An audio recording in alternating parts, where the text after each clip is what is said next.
This is an airport weather station. Here, with their charts and their instruments, men try to predict tomorrow's weather. Quite often, they succeed. When they fail, it is generally not due to poor training or inefficiency.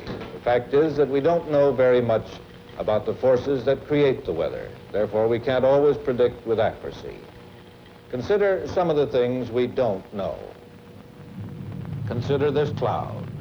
I'm told there is more energy in this cloud than in a hydrogen bomb. But where does the cloud's energy come from? Consider the tornado.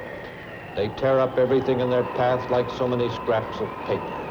Where does their energy come from?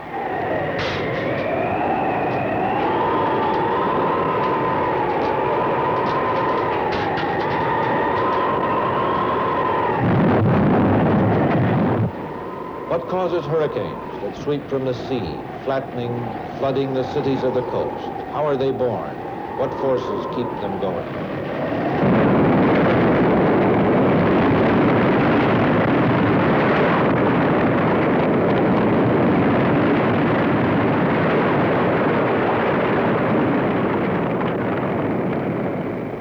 It's become very important to do more than just talk about the weather. But where do men begin?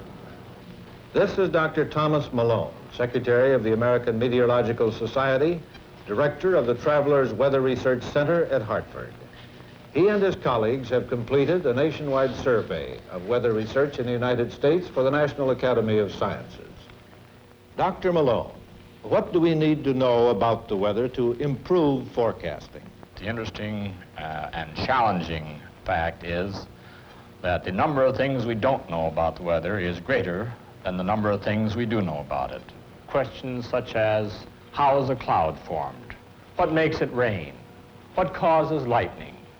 How do the forces in the atmosphere interact to produce high winds or great snowstorms?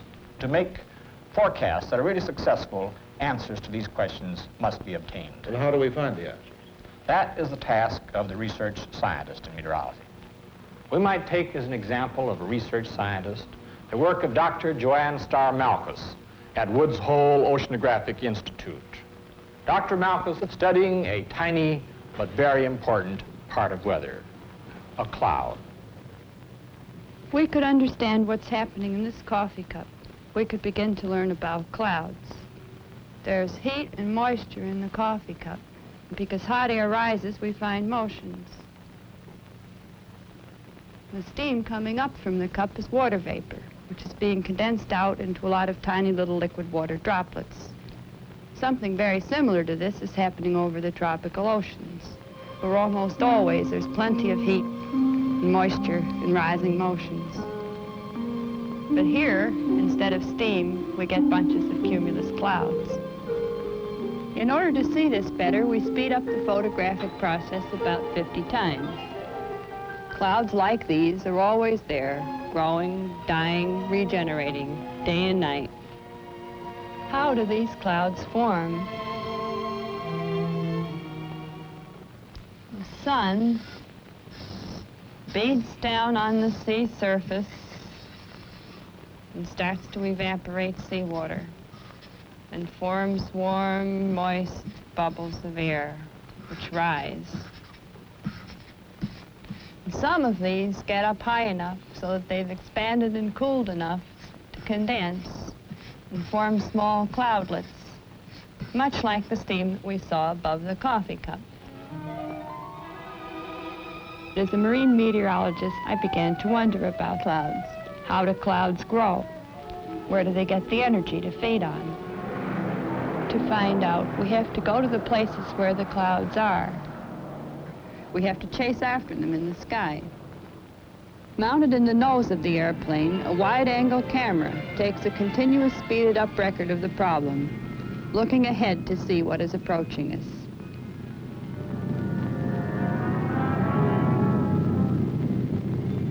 Whenever we fly through one of these clouds, we can record their temperatures and their water content in terms of both humidity and what's contained in liquid droplets.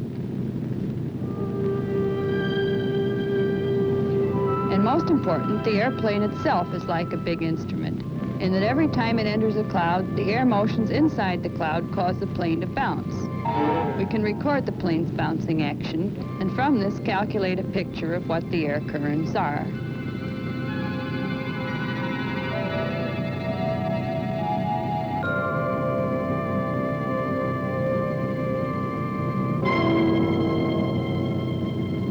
The cloud we just went through was a rather big one, and our instruments have just captured a partial history of it.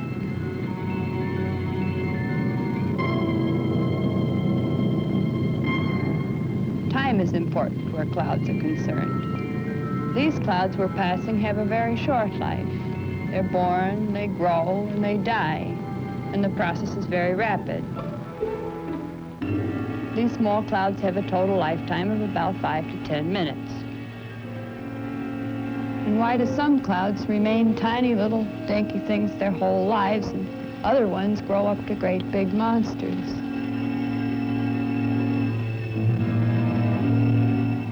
As you can see, a constant battle is in progress. The cool, dry outside air is continuously eating away at the cloud towers as they try to develop. The cool, dry air eventually erodes them. It dilutes them out of existence.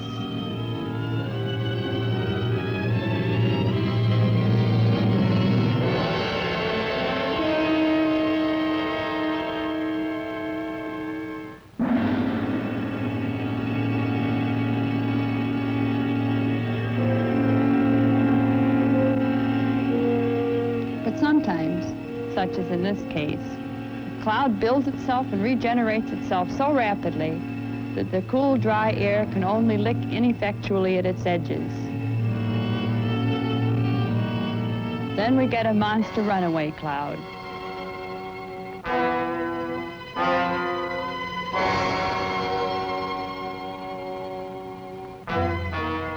It, too, started as a small, tiny, fleecy thing, or a group of tiny, fleecy things, but then something permitted it to build and grow and defy its cool, dry surroundings.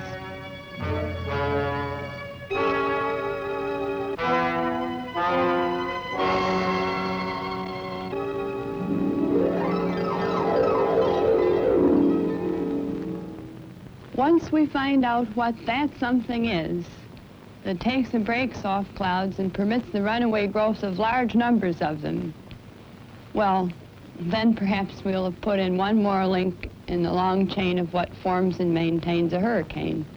And that's why my associate, Claude Ronnie, and I went to the part of the North Pacific where runaway clouds are often found and where a hurricane sometimes occurs. We hitchhiked our way on Matt's cargo planes whenever their flights went to the places that we wanted to go. We'd crawl back to their tie-down locker. We'd set up our cameras. These pictures were taken in such a way at precisely fixed intervals of time so that later, knowing the position of the aircraft, we could construct maps of the clouds that you're now seeing. We flew across the Pacific from the Hawaiian Islands to Guam 3 times, but these pictures were taken on our final flight, the only time that we really hit the jackpot. Views of clouds like these may not seem too revealing to the casual eye, but to us it was a great deal more than we'd hoped for. Behind the small clouds in the foreground of these pictures, we can see some towers that are building up as high as 40,000 feet. But another thing that's really impressive about them is that the way they seem to be forming in straight lines, or streets, with clear spaces between the long lines of clouds. I consider that these are the most important films we've ever shot.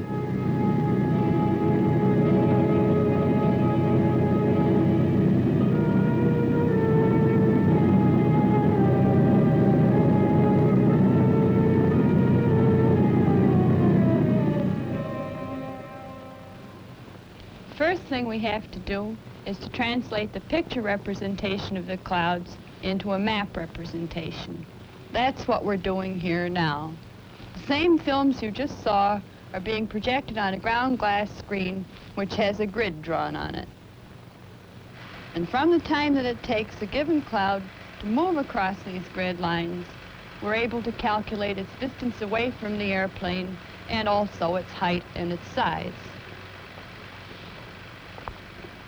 Over here, the clouds are shown mapped on a flat surface, as if we're looking down on them from above, instead of on the side as in the films. This is just an example of one very small portion of the flight, in which we've just begun the analysis by mapping the very large clouds. But already we can see some rather intriguing things. For example, it appears as if new members of the line are growing up on this side, while the old ones gradually perish on the other. But the most important thing is that we actually confirm that the clouds are lining up, and that the very large clouds are lining up in the direction of the wind. This may prove to be a clue to the riddle of the connection between runaway clouds and hurricanes. Here is a radar picture of a hurricane. If we could draw a map of the thunderheads for this same hurricane, it probably would look something like this.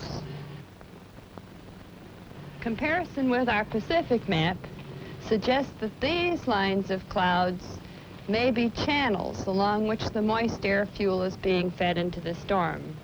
But how do these lines of thunderheads wind up to form the spiral arms of a hurricane? And exactly how does their rainfall provide the force that drives the storm? This is, I believe, a frontier in tropical meteorology and tropical storm research. This is the frontier we're trying to explore now. Do you see what Dr. Malkus is doing? It's become increasingly evident that in order to understand the great currents of air that course around the northern hemisphere, we must first understand the tiny currents of air that form clouds. But what is the relationship between clouds and a rainstorm? How is rain formed? How does it fall?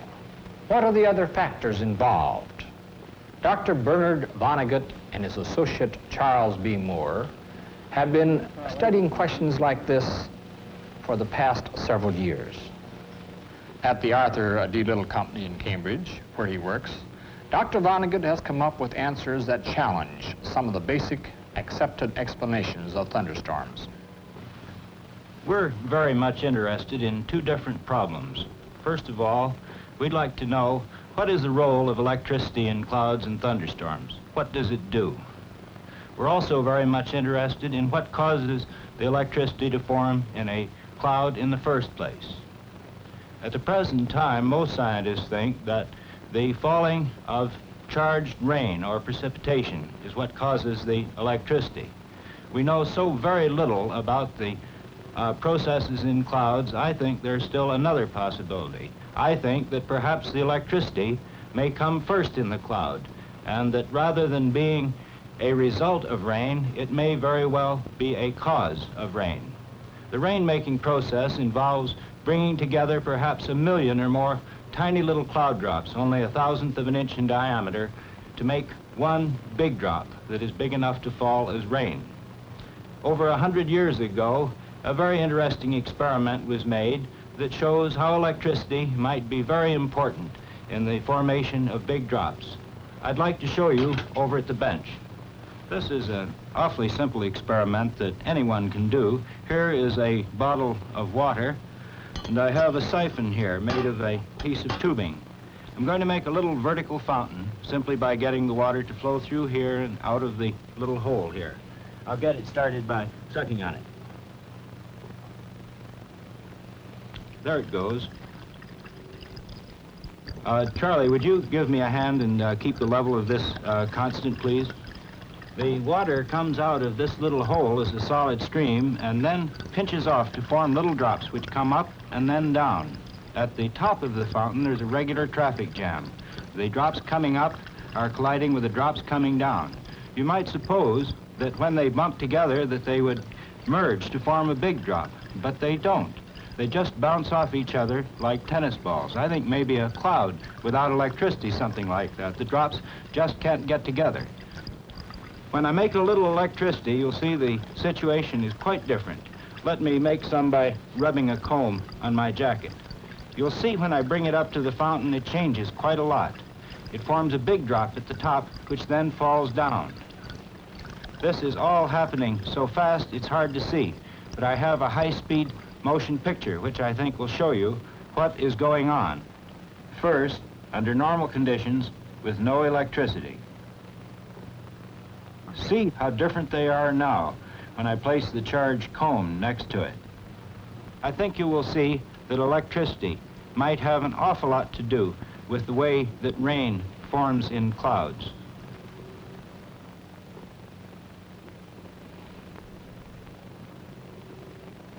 The really tough question is, could the electricity somehow form in the cloud before there is any precipitation?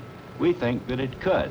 We think that maybe the cloud is very much like this little Van de Graaff machine that we have here. This is a very simple device. It's nothing but a moving belt on two pulleys that carries electricity from the base up to the top of it and keeps carrying electricity like a little conveyor belt until so much electricity accumulates here that a spark jumps.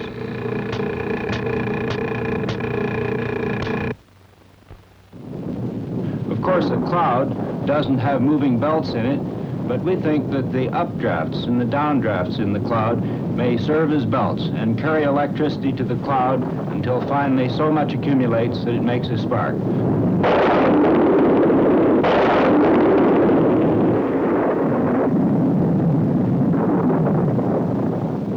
Is this, in fact, a huge Van de Graaff machine? Does electricity build up in clouds before there is rain? These laboratory experiments and speculations are all very well, but the question remains, is this the way nature really works? To find out the answer to this, it's necessary to go to the field and study thunderstorms as they actually are. Last summer, we set up our gear on a high summit called Mount Withington in New Mexico. We chose this particular location because we knew that almost every day thunderstorms form over this range of mountains. Each day, we repeated these experiments, measuring the electricity in the atmosphere. At the same time, we filmed a record of just how a storm develops. Here are the clouds, viewed from the valley 20 miles away. These pictures give us the overall growth of the storm. We took these from the mountaintop. We used a camera rigged up with a mirror so that we could see the entire sky. The morning begins without a cloud in the sky. As the sun warms the lower air, the first little clouds begin to form.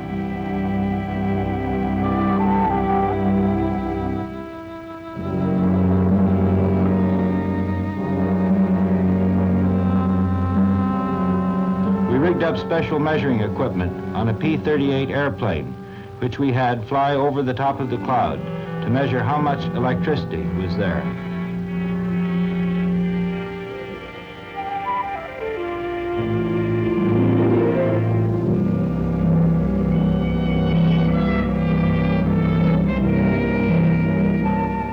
When the air becomes warmer, the clouds become vigorous and grow in height.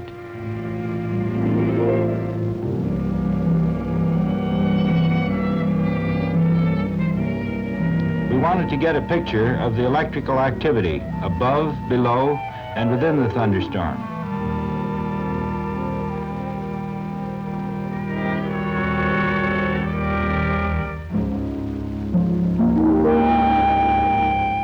We rigged up balloons with measuring apparatus to tell us about the electricity in the heart of the cloud itself. One of the most critical things we wanted to know was exactly when and where does the rain first form in the cloud. To determine this, we set up our radar set on the mountain summit. From it, we could tell at what moment the rain started to form, long before it began to fall to the ground. We rigged up measuring equipment to see the electric field on the summit of the mountain. In an effort to learn firsthand what was going on in the cloud, my associate, Charlie Moore, made flights into the cloud. His flights were scientifically productive. but as he tells it, somewhat hair-raising.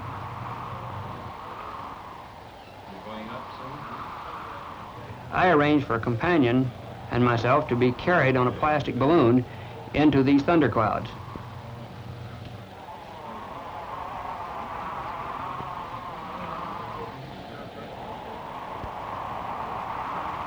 We did learn a lot about the circulation in these thunderclouds.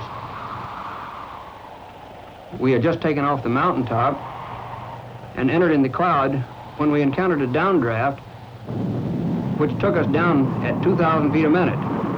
This threw us out of the cloud so that we nearly hit the mountaintop. This is a rough way to carry out a meteorological experiment.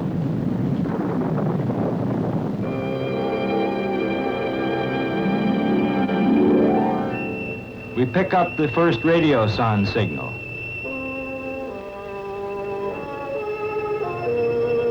Jim Cook, flying in his P-38, says the cloud is growing rapidly and that it is full of electricity. The electric meters suddenly jump. It is the first lightning stroke. We see the first rain on our radar.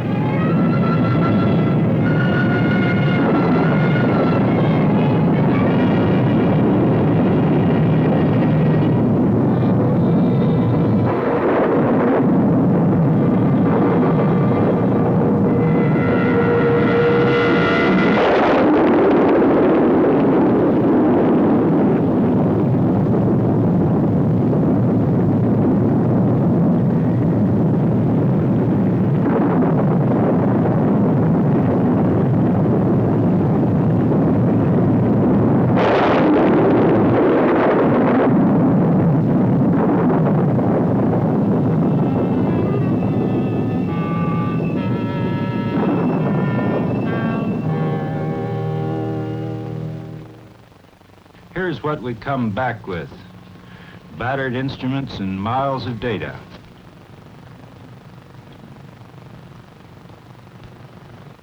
Figuring out from all of this exactly what went on is one of the most difficult parts of the job. However, it's also one of the most exciting. Let me show you what happened in one day's storm.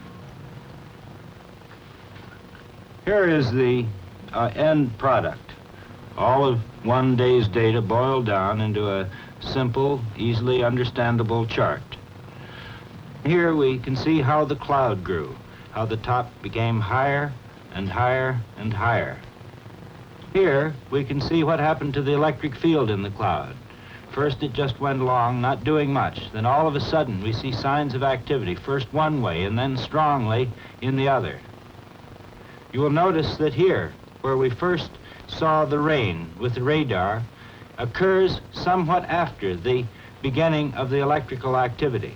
You will see, too, that the electrical activity coincides very closely with the tension on the balloon, the line holding the balloon. This shows that the growth of the electricity seems quite closely related to the updrafts that pull on the balloon in the cloud. I think there's a lot more work to be done. Our results are by no means conclusive.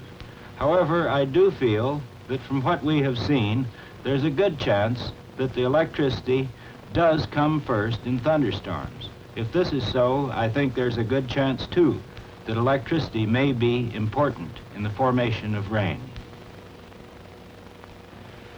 What we have just seen, Eric, is a perfect example of the scientific method. Dr. Vonnegut has a healthy scientific skepticism toward existing theories.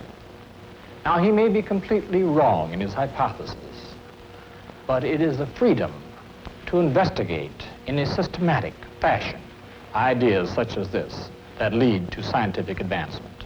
Well, is it entirely fantastic to think that one day we may be able to actually control the weather, whether for good or ill? No, it is not fantastic to believe that one day man will control the weather, but a necessary step toward weather control will be a better understanding of the atmosphere and the way it behaves. Meteorological research is completely inadequate in light of the magnitude of the problem. We need many more people, such as Dr. Vonnegut and Dr. Malchus. Now, a report from Monsanto.